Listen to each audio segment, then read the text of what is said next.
Hey there. As always, this is for entertainment purposes only. Take what you need from this and leave the rest for someone else. So, I told you I was in DC, and after flying in from DC, I landed in London Stansted early in the morning. I was headed to Arthur Findlay to prove all this stuff was bullshit.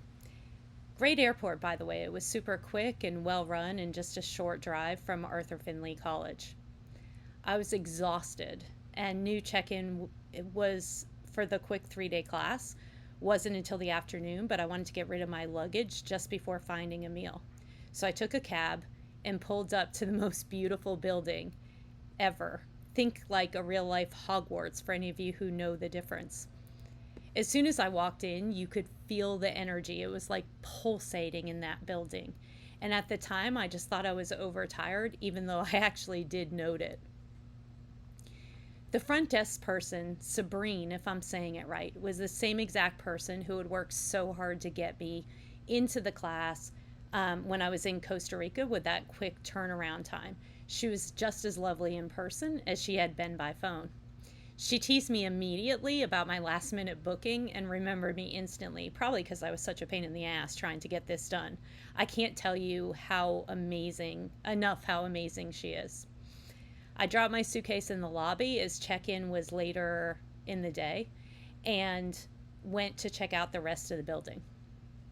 As soon as I went into the front doors from the lobby area, I immediately saw Mullet, my friend that I talked about briefly in another video. And as soon as I saw her, and as soon as we started chatting, immediately I knew we'd be fast friends. I told her I was walking into the village. It was only a mile, probably not even that. And she asked if she could come have breakfast with me. Of course, I said yes. Well, I won't tell you the gist of our discussions, or all of our discussions, rather, the details of our discussions. What I will tell you is we had deep conversations for hours. I said breakfast. It ended up being lunch, too. We just sat there for hours and hours and hours talking about really deep things in our lives. That's the funny thing that I've learned about spiritual people. Just as a side note, I know I'm going in order, but with spiritual people or people that I've met throughout this journey, you're not talking about shallow what's going on with the weather or what's going on with the Kardashian clan. You're going into deep conversations super quickly. And I knew immediately she was part of my soul tribe. She was so impressive. And I have to be honest, quickly she shared her gifts over lunch with a message that she gave to me that she couldn't possibly have known. It did two things. It validated early on, without me thinking through it, that this wasn't really bullshit. But two, secondarily, I was totally blown away with how gifted she was, and she was in my class. So I was completely intimidated immediately. It was funny because her perspective on her gifts, even though she had been reading her classmates since she was a little girl, she still felt like she wasn't very good. And so, it was funny because I was helping her with her confidence around her gifts and telling her how amazing she was with what she told me over lunch. And I told her her warmth was just like the sun. I knew in that moment from almost our first meeting that we'd be lifelong friends. So we walked back after our long breakfast lunch. I'm sure the waitresses were waiting for us to leave. And we went back and met the other students for check-in. The 3-day class, just as a side note, was an introduction to gifts, and they broke us into groups. Mullen and I were talking about, should we be in the same group, should we not be in the same group, and we decided that we'd let the universe decide for us. If I remember correctly, and it's been some time since this class, we started off the couple days with a whole group meditation and getting into your power, as they call it. Again, side note, just a little quick explanation. Getting into your power, and the instructors would do a way better job at explaining this, but it's really connecting with source, building your energy, meditating, getting out of your head, into your body, breathing, listening, and really connecting to the universe. Again, I do a crap job of explaining it. Look it up if you're interested in finding out more. Or better yet, go to a class. The first session, now keep in mind I had gone from Costa Rica last minute to DC and then to this class, and I hadn't had any sleep, which is rare for me actually, because usually I sleep like Rip Van Winkle. The first exercise was standing in front of the class, in front of a fireplace, facing the fireplace with someone behind your back. And so the exercise was basically saying, hey, say 3 facts about someone who's behind you. And so as much as this may shock you, I'm someone who's completely shy. Don't love being up in front of a class. It's the last thing I want to do. Always sit in the back row. Don't really like being on display. And so I decided to go last, 1, because I was exhausted, but 2, just because I just was putting it off. So I will tell you that standing in front of the fireplace, every single person who went up was able, and this is our introduction. No, we went to the group meditation. This was our first exercise. And I can't remember the times, but say it's 6 o'clock at night. Every single person who went did the 3 descriptors. And so I get up there. Now, you have to understand about me. My brain, well, you probably understand this if you watch any of the videos. My brain goes 100 miles per hour all the time, never stop. It's one of my issues, actually. They call it monkey brain. So I went up facing the fireplace. Someone gets behind me. And literally, my mind went blank. When I say blank, I mean nothing, nada, completely blank. And so as I'm standing in front of the fireplace, looking like a proverbial asshole in my mind, I literally thought, I could lie. I could be like, hey, I know it's a woman. There was only 1 guy in the class. I know it's someone who feels taller than me. I know they have a big heart. There's my 3. And someone behind me is not going to be like, oh no, I don't have a big heart. I'm a jerk. And so honestly, I knew I could fake my way through it. I was so embarrassed. I was just devastated. I was exhausted. The professor at the time was like, hey, just think, just try harder. And so it just felt like it lasted an eternity. And then I'm standing up there and I just made the decision and I'm like, you know what? I'm not going to lie. And so I just said, I have nothing. I literally have nothing. And I was mortified. So between the being tired, jet lagged, being on stage, and I didn't realize I would be on stage, and just completely feeling out of my wheelhouse, I had a complete ego meltdown. And after that session, they were doing, long story short, the teachers were offering individual spiritual assessments for life path assessments. And they told me it was full. And I was, as you can imagine, super frustrated. And because of my complete meltdown, was pretty bitchy about the fact that they couldn't fit me in. Later that night, and by the way, the group was fantastic. The 2 groups came back together. Everyone was talking about, hey, I heard that happened to you. Don't worry about it. They couldn't have been nicer. But to be honest, at that point in time, I just felt like I was out of my wheelhouse. I was exhausted. I was completely embarrassed. I felt like, what the hell am I doing here? I was starting to believe this stuff is real. And then I went from thinking this was all bullshit to my talents that have been uncovered already to, why am I here? My friend Mullet over lunch has been doing this since she's a kid and she doesn't think she's real. So it was just like, I just had a complete meltdown. I checked myself later that night as I was laying in bed in our cute little rooms in the top of Hogwarts, and realized that I owed the teachers an apology. I really need to check myself. This was an experience that I just needed to throw myself into, and I just needed to get some sleep. The next morning, of course, I apologized to the teachers and explained what had happened. And then after that first terrible evening, I had an experience that's just incredibly hard to put into words. It was an amazing experience. The 2 days were chock full of different experiences. Now, what you also don't know, because, it's the only way I knew how to roll then, is I was going to classes all day, call it from like 9 o'clock to 6 o'clock. Then we were having, in between their lunch and dinner with all the other people, and then, kind of at tables that we all got to bond over. And then at night, I was still coaching my clients because they didn't know where I was. They thought I was in the US. And so I was coaching my clients from like 6 to 10 or 7 to midnight or whatever it was. So it was a chock full couple days. So I'm not going to go into every single exercise that we did in the classes, but I did want to share some of the experiences because it framed my new mindset around gifts. So I experienced everything from channeling a letter for a girl that I was partnered up with from a departed loved one that literally sounded like a corny poem. And when I read it to her, she started bawling. Side note, what I found is, and this is just for those of you, I'm skipping ahead, but at the time, you're getting these messages that you don't know what the hell they mean.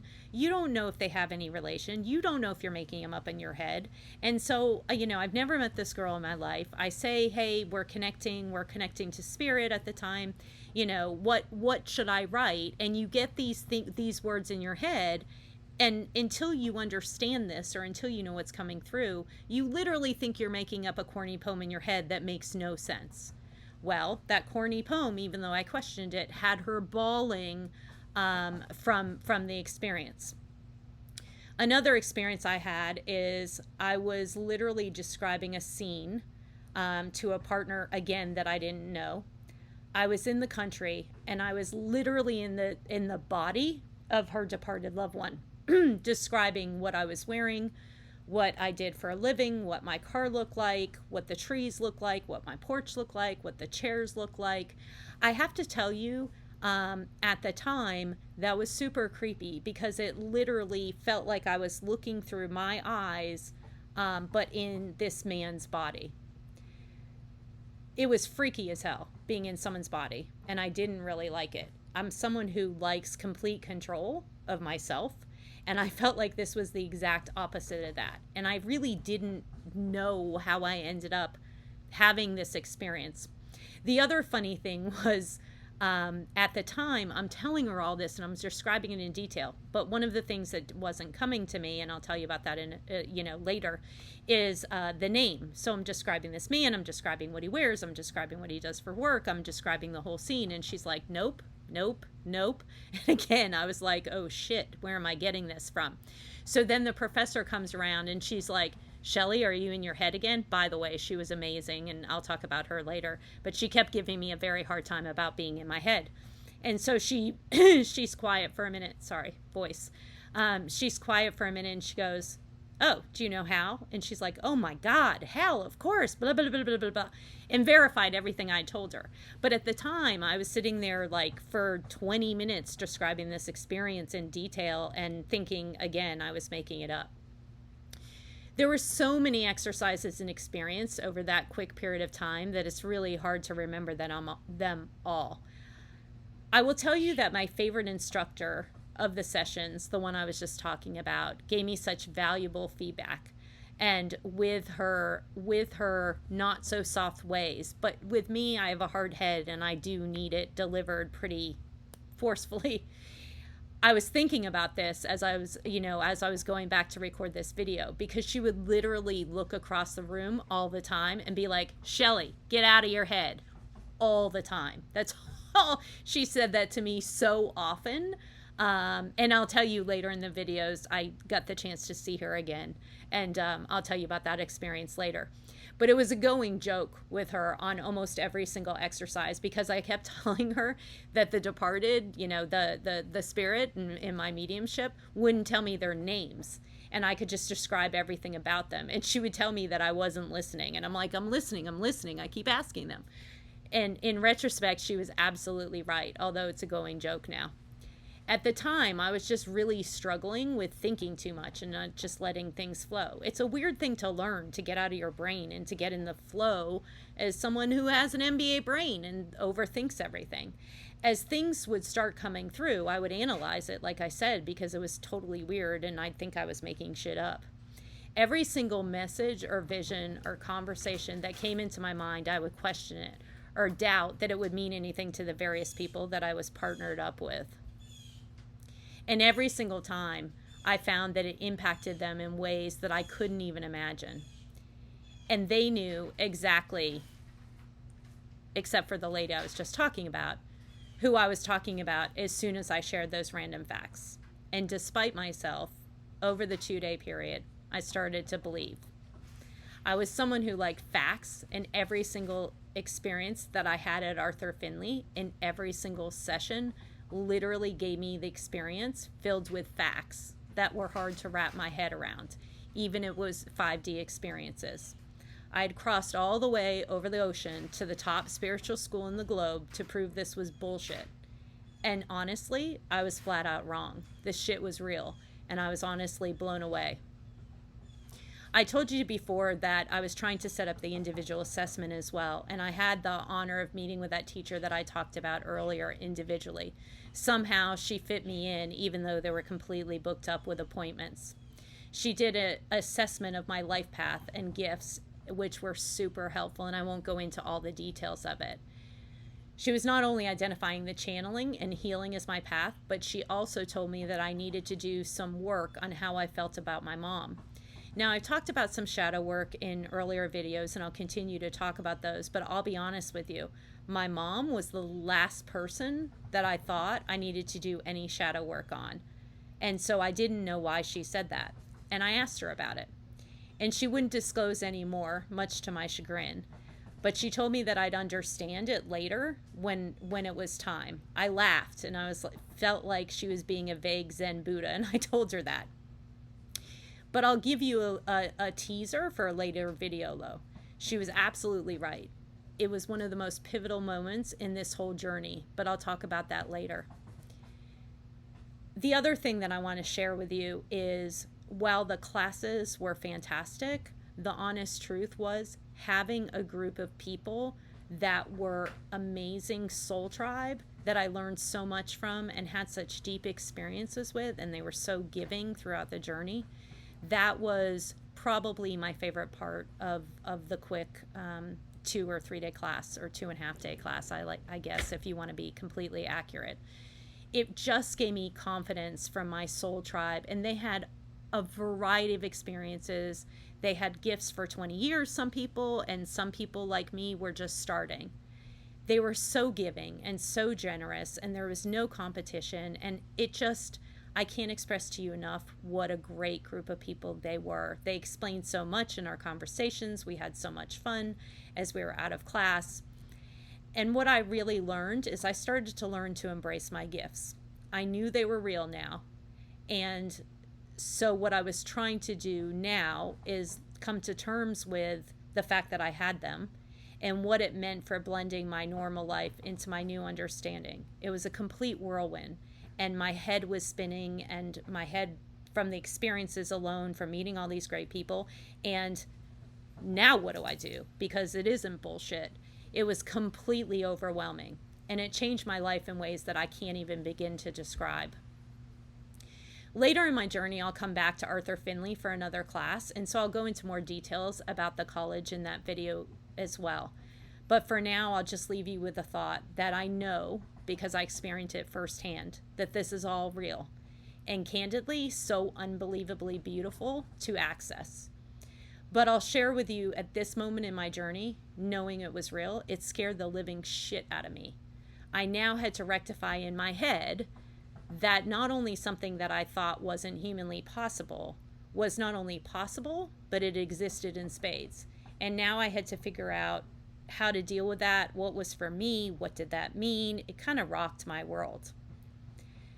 So I left the college after that whirlwind trip, and I headed off to London proper to play for a few days before I flew. I wanted to do it, one, to give myself time to process everything I now knew and couldn't go back to being like normal life as I knew it. And I also just wanted to blow off steam and have some joy and ecstasy before I got on the plane again. I'll talk about my quick playing in the next video in London, but for now, until then, have a great day.